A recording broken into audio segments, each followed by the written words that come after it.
তিল মেরে জোর করে ক্ষমতায় বসেছে তাদের দ্বারাই আজকে আমার বিএনপির নেতা কর্মীদেরকে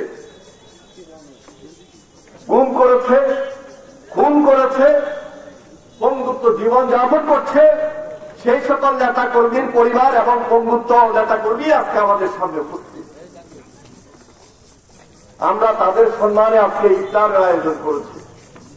এটা শুধু লক্ষ্মীপুর জেলাতে নয়, সারা দেশব্যাপী আমাদের ভারপ্রাপ্ত চেয়ারম্যান জনাব তারেক রহমানের নির্দেশে প্রত্যেকটা জেলায়, প্রত্যেকটা থানায়, প্রত্যেকটা ইউনিটে হাজার হাজার নেতা কর্মী এই রিসেন্ট যারা গ্রেপ্তার হয়ে মুক্তি লাভ করেছে তাদের সম্মানে আজকে ইফতার পার্টির আমরা আয়োজন করেছি, আজকে তাদেরকে সম্মান দেওয়ার জন্য।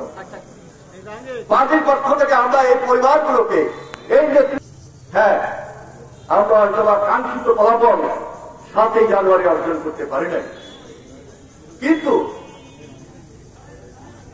এই দেশের সাধারণ মানুষ, এই দেশের সাধারণ বিএনপির নেতা কর্মীরা তাদের যে ত্যাগ, তাদের যে শ্রম, তাদের যে গাম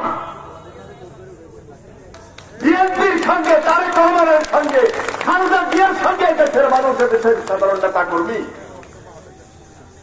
2008 সালে তারা একটা ভোট করেছিল।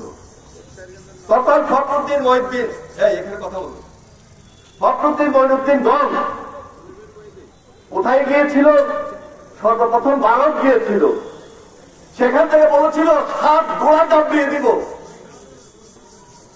তারপরে আন্দোলনের ফসলি হিসাবে এই বর্তমান ফ্যাসিবাদী সরকার, কর্তৃত্ববাদী সরকারকে ক্ষমতায় এনে বসিয়েছে। সেদিনও ভোট দিয়ে তারা আসে নাই। 2014-তে ভারতের পররাষ্ট্র সচিব সুজাতা সিং বাংলাদেশে এসে বলেন নাই